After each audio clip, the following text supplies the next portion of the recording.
In this video, let's take a closer look at Hopper, the main villain from A Bug's Life. Hopper is the ruthless and cold-hearted leader of a gang of grasshoppers, and he has a real bully mentality. When we first meet him in the movie, he immediately gives off this vibe of someone who's used to getting what they want through fear and force. He's not just a villain. He's the kind of guy who thrives on making others feel small and powerless. You piece of dirt. No, I'm wrong. You're lower than dirt. You're an ant. The ants are nothing more than tools to him, existing only to serve the grasshoppers. He believes that it's his right to take whatever they want from the colony, and he demands food from them in exchange for protection. What's even worse is his utter contempt for the ants. He refers to them as mindless soil-shoving losers, which shows just how little respect he has for their lives. You are mindless, soil-shoving losers, put on this earth to serve us. Hopper is incredibly self-absorbed and believes he's above everyone else. His arrogance is clear in everything he says and does, and he sees himself as this untouchable figure that no one can challenge. His narcissism is at the heart of his tyrannical rule. It's a shame that we don't get a deeper backstory for Hopper, because understanding what shaped him into the villain he is would have added a lot to his character. But even without knowing much about his past, we can still pick up on some key things. For one, we notice that he is blind in one eye.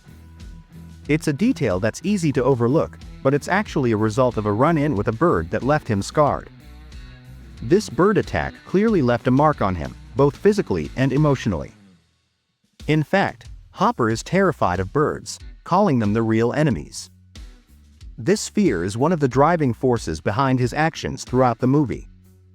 His fear of birds isn't just something he keeps to himself. It influences the way he treats everyone around him. His need to maintain control over the ant colony stems from his insecurities. He doesn't want to appear weak, and he's constantly projecting his own fear and vulnerability onto others. Hopper is the kind of villain who doesn't make the mistake of underestimating the ants, even though he sees them as weak and insignificant. He knows that individually, the ants are no match for him and his gang of grasshoppers. But here's the thing. Hopper realizes that if the ants ever came together, they could overwhelm him and his group. You let one ant stand up to us, then they all might stand up.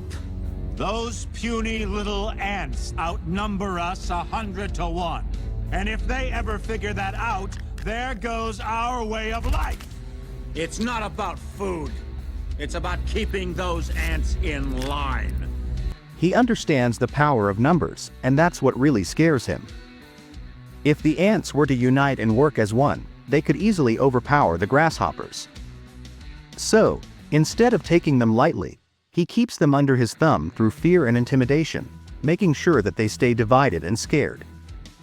What's interesting about Hopper is that his actions and attitude suggest he has some pretty deep psychological issues.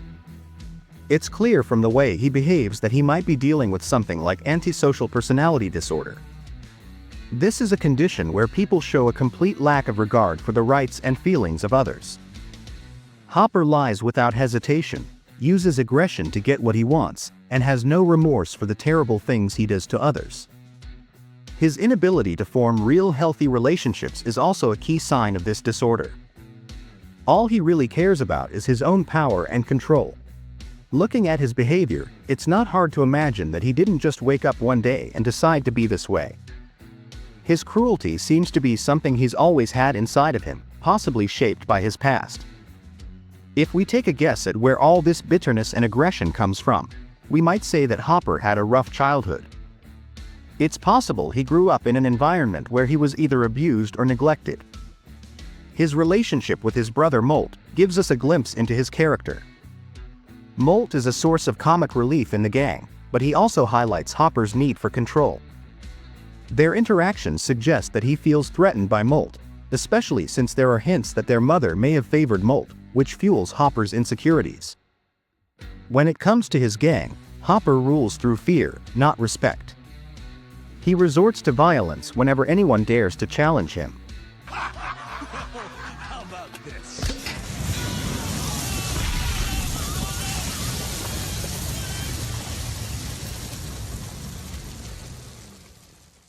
Hopper's downfall comes when he's tricked by Flick and ultimately eaten by a bird, his biggest fear.